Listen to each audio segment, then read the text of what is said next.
Howdy gamers, let's talk about the runes for Camille top lane. I might touch on jungle a bit, but it's mostly for top lane.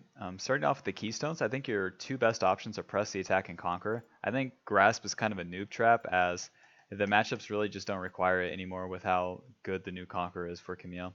And the way she functions with her two core items being Trinity and then Ravenous Hydra. So the main variation being press the attack. Let's start with it. With press the attack, after hitting an enemy champion with 3 consecutive attacks, you make them vulnerable and then deal bonus damage, and then um, they take increased damage from all sources. So with press the attack, I think the only time you would run this would be into ranged top laners, as um, you're basically enduring the early game, and then once you're strong enough to engage onto them, you need enough burst to like actually finish them off, or else they usually have tools to kite away. So think about matchups like Rise, where they have phase rush, and in general can just tank your initial damage. With press the attack, you just deal more burst damage, and then you actually have the ability to execute them from that. So you initially engage, and then it's procced. The third Q can deal more damage because you've exposed them with the press the attack, and then all like your W and then the rest of your auto attacks in the combo will be able to finish them off. Hopefully, if you have the right items or if you've caught them out or whatnot. So then that rune page looks like this. I'll go over these runes afterwards, but then the variation would also be with the second page being free boots and then biscuits. So let's start all over. I'll come back to that. With Conqueror, your basic attacks or spells that deal damage to an enemy champion grant you 2 stacks of Conqueror for 6 seconds, giving you extra AD stacking up to 10 times. The AD is based on your level as well.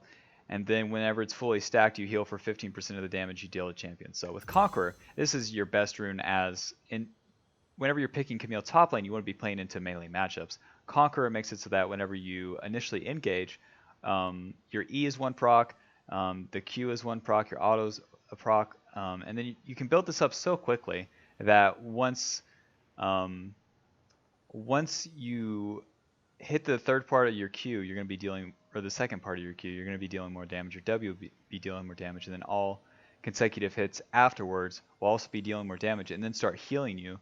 Because whenever you're playing into melee matchups, if you get the first trade off, you're gonna be at the health advantage to start, and then once they trade back, and then you proc the Conqueror, and then you start healing for your hits. Not only are you hitting harder, but then you start healing for your hits while the enemy champion is either trying to build up their Conqueror or just not dealing as much damage to you.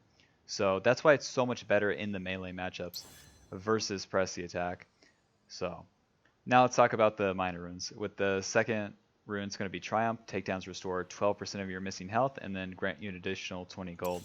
This is pretty solid, as a lot of what Camille wants to do is just kill the enemy champion. You have a lot of gank assist, and you also have a lot of solo kill potential as well. Triumph makes it so that you're either going to survive by like that much, or it's going to give you the more health to actually either deal more damage in a 2v2 even if you die, if you kill one target, or survive a 2v2 and then still be winning, or even survive a 1v2 if you're that far ahead, or even a 1v3 come late game. So that's the good value out of Triumph. Then the additional 20 gold on a killer assist is just icing on the cake. Overheal might have some utility in a split push situation, but I really don't see it. And then Presence of Mind, not even close to useful. For the third rune, it's going to be Legend Bloodline. Legend Bloodline is going to give you lifesteal, and then you build it up with Legend. Legend is basically whenever you do like anything, whenever you get a killer assist, kill a objective, large monster, minion, etc., you're going to get a Legend stack. So you're quickly going to build this up, especially where you're going to be laning top lane. And then the extra lifesteal in combination with Conqueror is going to make it so that after your initial engage, you're still going to be useful with just your auto attacks, and then you're going to be healing so much because you're going to have the extra AD from the Conqueror and then the lifesteal, and then all you're doing is auto attacking once you've blown your abilities. It's it's so disgusting with once you complete Ravenous Hunter 2. Like, you can really start like 1v3ing champions if you're far enough ahead. The extra attack speed from Alacrity is really just luxury on Camille, in my opinion. So you're really not missing out on much because you get enough attack speed from her E anyways. Fourth rune is going to be Coup de Grace. You deal 8% more damage to champions who are below 40% health. And this just helps you finish off targets that basically on your second rotation of Q, or if you just burst them enough initially, then you're going to just finish them off. Last Stand has its utility in some matchups, but I'm not sure what they are as I don't play top lane or Camille. So that's that. Second rune is going to be Shield Bash and Bone Plating. With Shield Bash, whenever you gain a shield, which is whenever you engage with your passive, you gain bonus armor and magic resist, which is pretty negligible. It's such a small amount. And then the new shield is also, you deal damage based on the shield, your bonus health, and then your level. Such a weird rune, man. So this is just going to give you more burst on your initial engage. And with Bone Plating effectively just gives you more HP in the melee matchups, which is when you want to be picking Camille anyways. After taking damage from enemy champions, the next 3 spells or attacks against you deal basically just less damage based on your level. And then this is on a 45-second cooldown, so basically every time you're going to go for a trade, this is going to be up. So strong in melee matchups. Adaptive runes is going to be attack damage. It's going to give you 12 AD, and then depending on your matchup, you would run armor and magic resist. Obviously, when you're playing against Jax, Darius, etc., you want the armor. If you're playing against Ryze, Cassiopeia, etc., you want the magic resist. So change that depending on your matchup, and that's basically it. So these are the runes for Camille. If you have any questions, leave them in the comments. I answer literally all of them. And if this video helped you, leaving a like helps me. Again, the press the attack page. Oh yeah, well, let's talk about this a little bit more. So with the press the attack page, you wouldn't change any of this. You're probably playing into an AP top lane, since that's when you want to be picking this into ranged champions. So with this, the reason you would go Inspiration second is because Shield Bash is fine, but with Bone Plating, it's only good into melee champions mostly, as ranged champions can just proc this with one auto attack and then not dump any more damage, and then it's just down for 45 seconds again.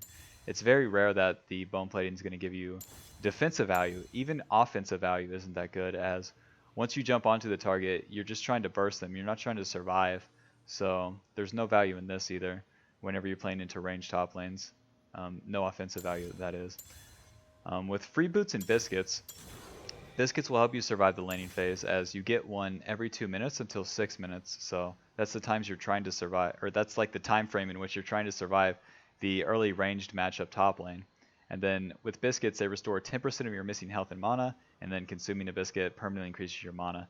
The mana part's just kind of luxury, mostly about the missing health, as even if they get you low, you're still going to be able to stay at like a healthy enough HP range in which they can't solo kill you. And then with Free Boots, even if you're going down like maybe even like 20 CS or so, you're still going to be offsetting the cost of boots, which is 300 gold.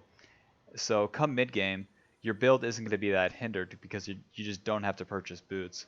And that's when you want to be spiking against the ranged top laner anyway. So thought I'd cover that again. If this video helped you, leaving a like on the video helps me. Twitch.tv/StarNelson, links in the description. I won't be playing Camille, I main support, but I'd appreciate it if you stop by. Might learn a thing or two. Or you might not. You might just see me fucking feeding my ass off. But Senna's just so fun, man. I can't stop playing her. Thanks for watching. Camille's really overpowered. I do recommend that you abuse it in Season 10. So peace out. Hope this video helped. Camille, man.